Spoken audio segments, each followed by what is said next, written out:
কলার মোচা কে কে খেয়েছেন অবশ্যই কিন্তু ভিডিওতে জানাবেন, আর অবশ্যই অবশ্যই কমেন্টে জানিয়ে যাবেন।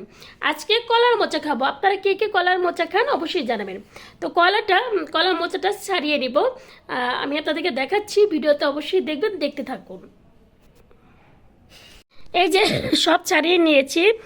কলার ভিতরে যে ফুলগুলো, সেই ফুলগুলো ভাজি করব। এই যে, তো এই ফুলের মধ্যে এই যে লম্বা একটা কালো থাকে, এটা আরও ভিতরে থাকে, আসলে ভিতরে থাকে। তো আর একবারে ফুলের মাঝখানে এই যেরকম ভিতরে একটা থাকে, এটা খাওয়া যায়, কাঁচাই খাওয়া যায়। তো দেখাচ্ছি আমি আপনাদেরকে। তো এই শ্বাসটাকে এভাবে টান দিয়ে এটা তুলতে হয়, ভালো করে বেছে টান দিয়ে তুলে এই যে সবগুলো ফুল আমি একে একে সাজিয়ে নিয়েছি। শুরুতে আসলে আমার ভিডিও করতে খেয়াল ছিল না, আসলে একা হাতে কিছু করতে গেলে অনেক কিছু হয় না।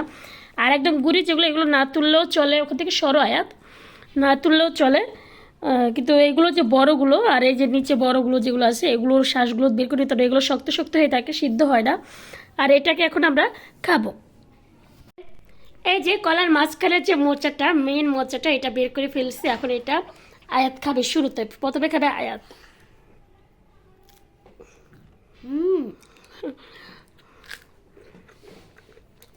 এটা আরেকটু ছোলা লাগে, একটু তিতা থাকে, একটু কষ, মানে আরেকটু পরিষ্কার করা লাগে। আমি কষটা সহই খাচ্ছি।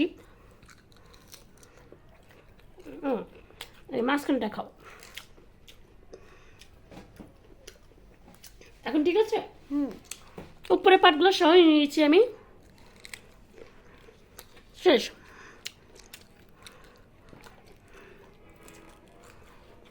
কেউ আবার গরু বললেন না।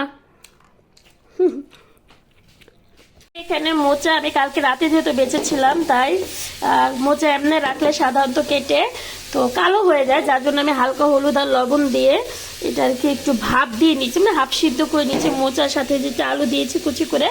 আর এখানে এখন মোচাটা রান্না করব, সেখানে এখন তেল গরম করে এখানে কিছু জিরা দিয়েছি, আস্ত জিরা, আর পরনে হালকা মানে একটা তেজপাতা, এগুলো দিয়ে আর কি গরম করে এখন কিছু গুঁড়ি চিংড়ি দিয়েছে, যে আমার ঘরে বড়া বানানোর জন্য গুঁড়ি গুঁড়ি চিংড়ি এনেছিলাম, সেই চিংড়িটা এখন দিয়ে দিচ্ছি, কেননা চিংড়ির ফ্লেভারটার জন্য কিন্তু আর বেশ ভালো লাগবে, তাই দিয়ে দিলাম। আপনাদের এটা না দিলেও চলবে, আমি একটু ফ্লেভারের জন্য, মানে জাস্ট একটু স্মেলের জন্য দিলাম, কেন আমার হাজব্যান্ড অনেক পছন্দ করে।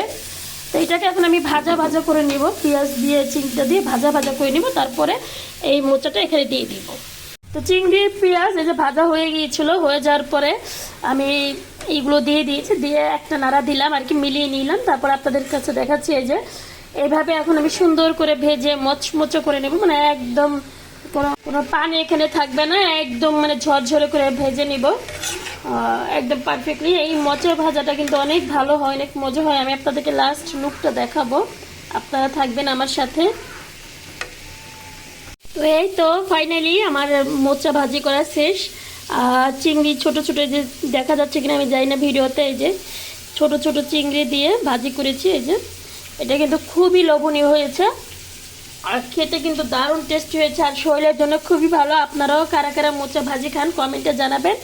সবার প্রতি রইল ভালোবাসা, আর অবশ্যই চ্যানেলটিকে সাবস্ক্রাইব করবেন, ভিডিওতে লাইক করবেন। আল্লাহ হাফেজ।